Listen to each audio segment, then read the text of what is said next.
Power of a father's love. Sonic Wachowski woke up from bed feeling the most dread he'd ever felt. School was becoming a grating burden on him. The more he thought about those cool kids, the less energetic and happy he became. His head hung low and his eyelids and ears drooped with a deep sadness he couldn't hide any longer.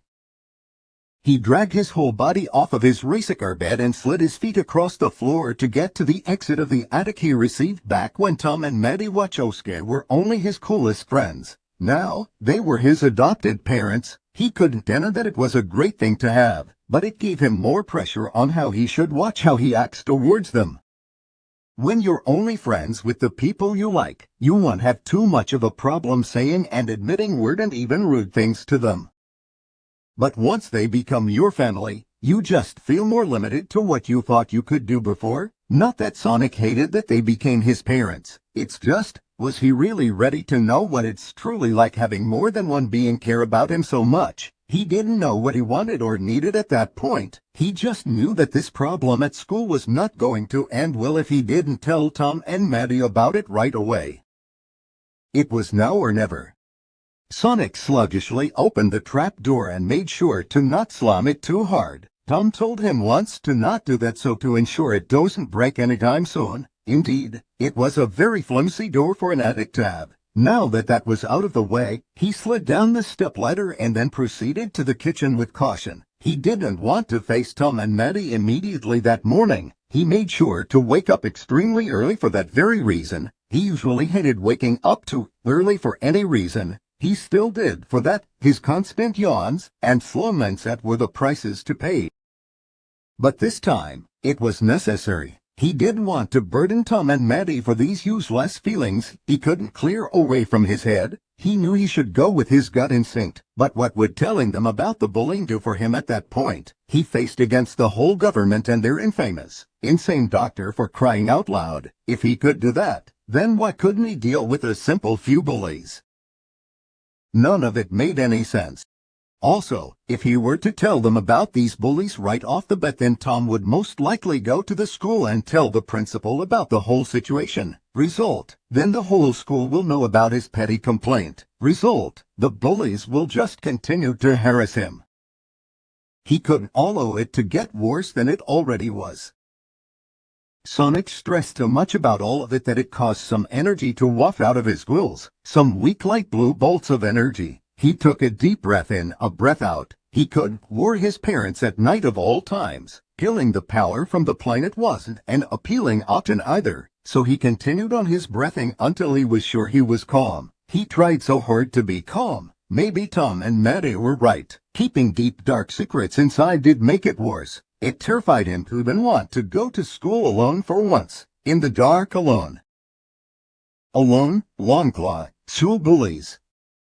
Sonic exploded with sobs as he fell into a heap on the floor of the kitchen. Electricity was bouncing everywhere. He had given up the fight he swore to never stop. The wailing hedgehog curled up into a ball as his muffled cries filled the whole house like he was the last being to have ever existed in this crazy, sad world. The whole kitchen was lit in a deep shade of blue as Tom and Maddie sped to the area with complete shock. There was still a tired look in their eyes as they carefully dodged the bolts to knelt beside his cowering self. Maddie looked at Tom with definite worry and determination that there was no way they were going to leave the boy be. Sonic, are you okay?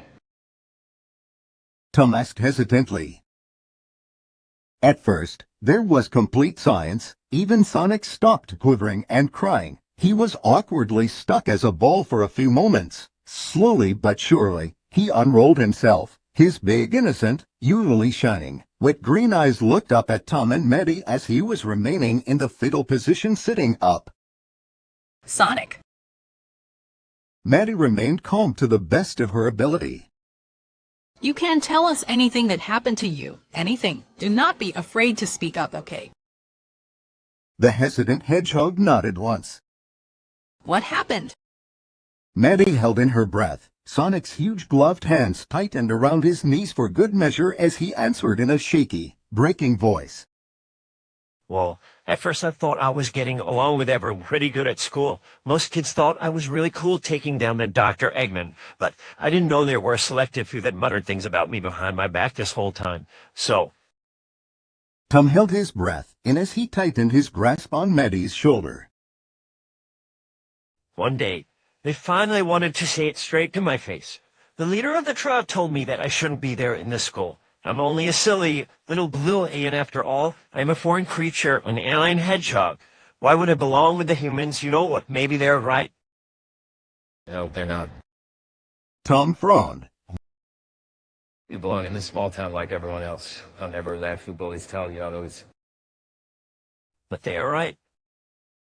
Sonic stood on his sock-covered paw feet. His fists were clenched at his sides as his eyes poured endless tears. His ears were flattened as his energy was surging at a strong level. Maddie felt like she was going to cry herself. She never liked seeing anyone cry. Tom tried to calm the hedgehog down. The human's efforts were futile, sadly. I'm an alien that doesn't belong here. I shouldn't even be living with you guys. I shouldn't even be living in this town. Everyone would do better without me. Maybe I should just go away. Sonic, no, don't say that. Maddie cried. Or you will do what? Sonic snapped. Tom knew that his and Maddie's attempts weren't working. Suddenly, a thought ran through his mind. No one cares about me. I get in everyone's way. Why won't I just? Tom embraced Sonic even though he knew it would be a risk. It was a risk he was always willing to take. Tom felt himself become more sleepy and weak as the hedgehog's ball snapped through him. His heart was slowing down like the rest of him. His eyelids grew heavy as his body fell forward on the ground over Sonic's stiff and shocked body. It seemed like the adult fell asleep. Of course, Sonic knew better. He killed his dad. Maddie lifted Tom off of Sonic when she saw how frozen he'd become at what transpired. Ozzy had to go check out what was going on too as the dog went over to Tom's side and sniffed his hand. Ozzy whined. Sonic finally broke out of his trance. What did I do? His bottom lip trembled. Maddie! Don't worry, Sonic. Maddie assured as she felt Tom's throat for a sign of a pulse. His heart is still beating, very weakly beating. I can't believe what I've done. Sonic whispered as he felt like he was going to have a heart attack. Sonic, none of that was your fault. Maddie placed a hand on his head. Tom was the one who stupidly decided to hug you at the worst moment. It is good to let out your emotions when you need to. We all have those moments. Really? So, you're not angry with me. You don't hate me. Of course not. Maddie ruffled his quills, albeit very gently. You're only 13 years old. You still have quite a lot to learn, little one. Hey, I'm not little. Sonic huffed as he pouted and crossed his arms over his chest. You're only 2'7". I beg to differ. She smirked as he turned his back to her. Well, at least you have an adorable little face. Sonic faced her. Wait, what did you just say? Maddie started to squeeze his round face. Look at that adorable little hedgehog face. Who couldn't love that smile? Sonic uncrossed his arms, began to grin, and then blush a little. Oh, there's the old Sonic we know and love. She squeezed his cheeks a little harder, then she let go as she pat his head once. Sonic couldn't help but giggle. A couple minutes later, Tom finally was awake and sat up. He scratched his head while still feeling a little disoriented and weak. Tom. Sonic freaked out, afraid that the sheriff would hate him forever. He placed a hand on Tom's arm. I thought you had died. Nope, it wasn't even painful. Really? Sonic never felt so flabbergasted. Nope, Tom repeated. it just felt like I took a short nap. Suddenly, Sonic began to laugh. Tom and Maddie glanced to each other like their son had become bonkers. Perhaps he did. Sonic stepped closer to Tom and hugged his dad's torso. Oh, buddy, everything's gonna be okay. Everything's fine now. Tom was stroking Sonic's head and scratching behind his happily raised ears as the hedgehog's tail started to wag. Be fine for now, and I will take care of the bullies and make sure the principal puts them to justice. You really mean it? Sonic's eyes were finally back to being bright. Yep, Are you sure it will really work? most certainly so.